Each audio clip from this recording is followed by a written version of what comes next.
Yo, what's up, you guys? Welcome back to the Splash Squad pod. What is that noise? Anyway, see, I'm not editing anything out. Y'all see what goes on in my house. I don't even know if y'all heard it, but anyways, today we're going to be talking about the Lakers roster because so many people want to weigh in. You know, they have a lot of opinions about the Lakers roster and, oh, can they work together? Wow, they're a lot of troublemakers. They're not going to get well together. Their chemistry is not going to, be quiet. Are you done yet? Oh my gosh, let's just read Charles Barkley's take on it.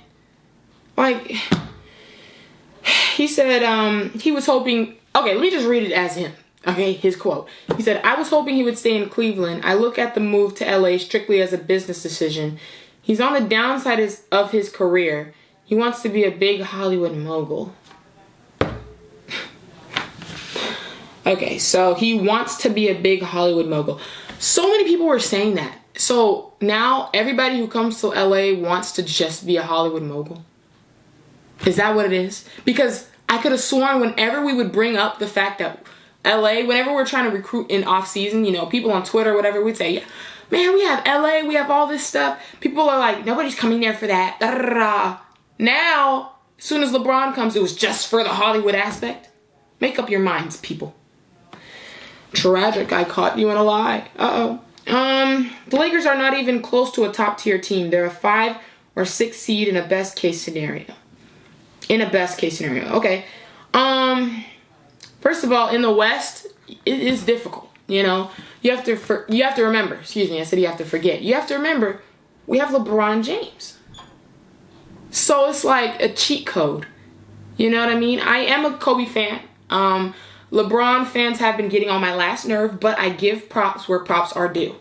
Charles Barkley, if we put you on that team, it is a 8th seed team. Not even. But LeBron can bring this team. You don't know. That's what I'm saying. I haven't made any predictions yet because I just don't know. I have to see some games. This dude can go from... First of all, did you see the team he had last year? He can go from losing a bunch of games in a row to putting together a 10-game win streak in the flip of a switch. It's just, you can't, I mean, how are you going to sit here and try to actually predict it and swear that you're right? Really? It's so unpredictable with LeBron, you don't know. Which isn't great for us, but then again, we have LeBron. So it is great for us. Anyways, I was probably all over the place with that explanation, but some of y'all got it. He also continued and said, that's an impossible scenario for Luke. He's got LeBron who is going to do things his way. He's got those young kids who are probably in awe of LeBron. He's got those older guys who are going to try to seek attention. I don't think Lance and Rondo are going to be there. What? I don't think Lance and Rondo are going to be there to the 9th or the 10th. Guys. Oh, I see. Sorry. I was about to get on you, Charles. I was like, what are you saying? But I get it. The dude he typed it wrong. What he's trying to say is, I don't think Lance and Rondo are going to be there to be... Who typed this? I don't think Lance and Rondo are going there to be the 9th or 10th guys on the bench and be quiet all year. They're going to want touches. There we go. You're welcome. I fixed it for you. I don't like what the Lakers are doing. It's going to take away from their young nucleus. Oh my gosh, yo. I'm so dead because, guys, everybody gets on me for saying, like, remember when the whole Kawhi thing was going down and I said, I don't want to trade for him. I don't care what you guys throw our way. I don't care what. I do not want to trade for him, period. 0% of me wants to trade for him. Nothing. No parts of our team is going, unless you're taking Luol Deng. I don't want to trade anybody. I said that numerous times, and I said because of our young core. Even before this year, I said because of our young core. Y'all was saying, y'all don't have the young core. You guys don't have the young core. Now, we don't want to take away from the young nucleus. I'm done. Telling you guys, I might be the Laker prophet. Call me the Laker prophet, because I know I've been said this stuff. They've had some good young players. They're trying to set up Lonzo, Ingram, Kuzma, with all that other stuff going on. I don't know if that's a good environment for those kids. Okay, so let me go down the millions of reasons this is just a dumb statement. So we already went over the Hollywood thing. We got that out of there. Tragic. Charles, I don't know what you're talking about.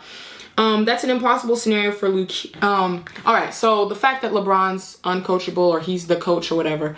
Well, Tyronn Lue, okay, I was just about to say Tyronn Lue did tell Luke that he's not uncoachable, and the media kind of like does the most and kind of spins it out of proportion. But then again, I don't know Tyronn. Like, I don't know Tyronn. I just don't.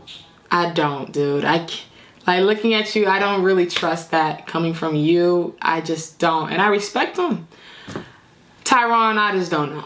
You know, I don't know. But Luke did speak to Tyronn Lue about how to coach LeBron, which I think was a very, honestly, insightful thing. And it shows you where Luke's head's at. You know, some coaches would go into it saying, oh, he's going to abide by my rules and blah, blah, blah. But no, he went into it to understand how to coach this player, or what works and what doesn't work and all of that stuff. I don't think personally that LeBron is coming in here to run the show like that. You know what I'm saying? I did at first, you know, that was one of my main reasons I didn't want him here.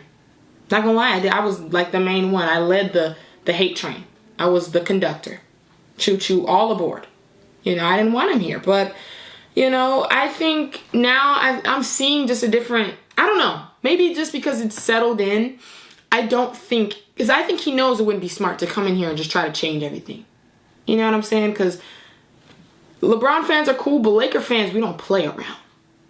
We will get players up out of here quick. You know what I'm saying? Like, we will turn on you in a heartbeat. Nobody's safe but Kobe. I promise you that. Promise you. I've seen it happen time and time again. People come here, we all excited. We turn on them the next day. You know what I'm saying? I don't care who you are. You could be LeBron. You could be Jordan. We turning on you. Simple. It's a Lakers town. So I don't think he's going to come in here and really try to wreck it like that. Like Charles is insinuating. But then again, you never know. I mean, he does that. He is the GM. So I don't know. But the next part that I was talking about, the young kids are probably going to be in awe of LeBron. What do you... I mean... Was Jordan Clarkson not in awe? Well, let me not use him, because in the finals he was Casper the Ghost, nowhere to be found. But I don't think that. I think he actually uplifts people to, I don't know how to say, like, not rise to his level, but you're kind of forced to step up when you're playing with him. And honestly, LA is a town of pressure. We need to put pressure on these young guys to let them know, like, look, you're trying to be in Laker town, you gotta perform, and you gotta get out. Simple as that. You know, so I don't mind that. You know, people are in awe of LeBron. If you're really that in awe of LeBron the whole season, to the fact that to the point where you don't perform well, which is just not going to happen. Like, these are NBA players. Like, don't act like these are little children, Charles, you know. But if you are in awe of him to that point, that's good. Let us know now so we can get you up out of here, because you're not the type of player we need. Just like Paul George. Get you up out of here. He never was here. Thank God. So that didn't make sense. The older guys are trying to seek attention. I guess he's talking about, like, Lance, Rondo, JaVale, you know, people that just aren't rookies. And I don't think that's the case at all. I don't think that's the case. They're trying to seek attention. I think they're trying to seek a ring, though. That's something you should have tried to do during your career. Tragic. And he said, I don't think Lance and Rondo are there to be the 9th or 10th guys on the bench.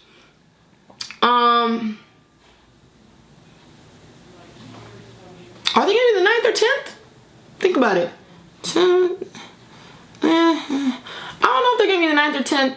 All I need to say, though, is that Rondo did say something very mature. And he said that he's there to play any role that he's given. Now, Rondo, I'm not going to lie. You used to be my worst enemy, by the way. I will say that. You know, all those finals matchups, bro. I hated you. I don't mind you now. I actually kind of like them, but... when, you know, I mean, you do cause some issues, you know, you a little drama. You and Lance. You know what I'm saying? And then JaVale, too. JaVale's just, he's not even drama, though. I don't know why he keeps getting thrown into this.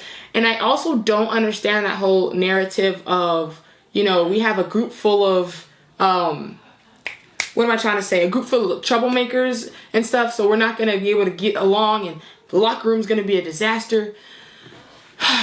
But the thing is, like, there are certain, you can't win with a cutesy team. That's for sure. Number one, there are certain teams that have all nice players. Chemistry is perfect. For example, the Grizzlies. And where have they ever gone? Nowhere. You need somebody with, I guess they have Tony Allen with edge on defense, but I'm talking about like personality. There are certain intangibles that do affect the game. I promise you. People act like it's all stats. All the NBA analytics, Twitter, all them that love to crunch the numbers. There are some intangibles that affect the game, that affect team chemistry, that affect the feeling on the court when you're out there, that gas you up. You know what I'm saying? You need that. You do. You need people like Ron Artest. You need a Rodman. You know what I'm saying? These teams need people like that. And we have a bunch of them. So, I think we're good on that department. I don't think it's going to be a locker room disaster because all these guys can play. So it's not like they're just there to just derail the team and nothing else. Like, they will contribute. And I don't think they're going to be doing the most. Lance is going to be very entertaining, though, on the court. I know that's for sure. Then as far as taking away from the young nucleus, I don't think this takes away from them at all. It gives them playoff experience immediately. How is that taking away? If anything, that's giving them so much knowledge and experience that they would not have. So I'm so lost on your logic, Charles. Keep that logic. It doesn't make any sense to me. Also, let's just go ahead and look at this one stat, and I'm gonna be out your hair because I know y'all don't like to listen to me spitting facts like this. Charles, Rondo, James, and Lonzo Ball combined passed more assists per game last season than 25 different NBA teams.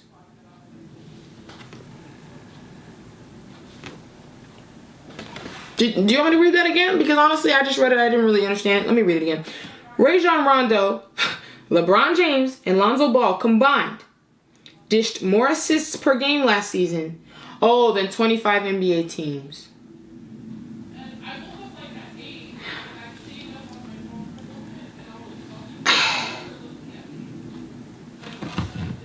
I'm not really understanding that stat. Honestly, I read this a while ago and I said, let me save it for the podcast. And now that I'm really reading it, I don't dish more assists per game last season than 25 NBA teams. Are they talking about those teams, their collective assists per game? And then, so these three players, you know what? I'm going to act like I never said this, but all I know is that it features 3 of the top 10 facilitators from last season. Our roster does. 3 of the top 10 in the NBA. 3 of the top 10 facilitators. We know Rondo's ability. Please don't sleep on that. Oh, and we know Lonzo's ability as well. Please don't sleep on that. And of course, we've all seen LeBron's playmaking ability. So I think basketball IQ, even within the youngest of youngest rookies that played in Summer League, the basketball IQ is off the charts right now. And y'all are saying, what? You have Lance and JaVale. Stop it. That narrative is so dead. Like, we're done with that. We're off that. Like, JaVale, I feel like he played with the Warriors and did an amazing job. He kind of shut down all the people that are talking about Shaqtin' a fool. That's dead now. It's dead. I mean, it'll always low-key be there, I'm not gonna lie. Like, but, like, y'all gotta stop with that narrative of they're all dumb. That's dead, really. Like, Lance blew in this dude's ear one time, and y'all over here talking about he's just not smart. Like, stop it, okay?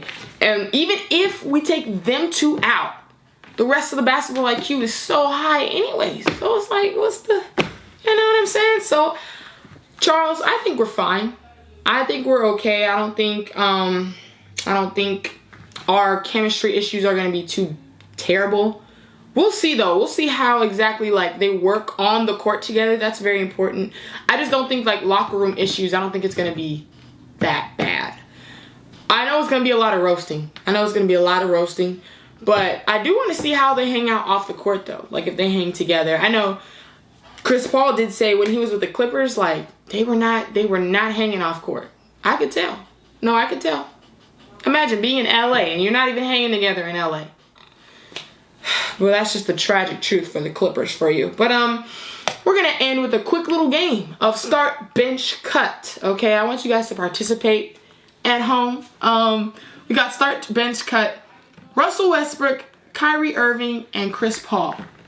Which one would you start? Which one would you bench? Which one would you cut? I'm going to give you a couple seconds to think about it.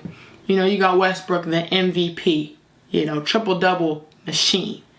You know, monstrous dunks, athleticism on 100. You know. Then you got Kyrie, one of the best dribblers. It's being debated right now whether he is the best dribbler ever or not. You know, dribble god. What can I say? Step back, splash the three. Hack. What can I say? Euro step layup. I don't know what the was, but that's him doing the Euro step. You know, great player. Okay, then you got Chris Paul, the point guard. You know what I'm saying? Vastly, I think he's, I don't know about vastly, but I think he is underrated. Especially with younger people. I don't think they really watch him like that, you know, because he's not flashy, but he more than gets the job done when he's not injured. Now, he's injured half the time, so.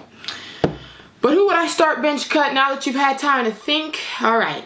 Leave yours in the comments below. But I would start Kyrie. I would bench Chris Paul. Westbrook, you gotta go. I'm sorry. Reason I would do that just because you can't cut Chris Paul. And Kyrie obviously not getting cut. So really, I mean, come on. I mean, I'm picking Kyrie to start, but then, you know, Chris, he's a point guard. Facilitator, great ball handles, just not flashy, but he's still great. Splash the three, layups, everything. Westbrook, you know, he's great, but you're just not, you know, I can't cut anybody else, so you're on the chopping block. But let me know what you guys picked in the comments below, and also let me know what you guys think about this Laker chemistry, y'all. I think I spit complete facts in this video. I really do. Let me know. Check me if I'm wrong, though.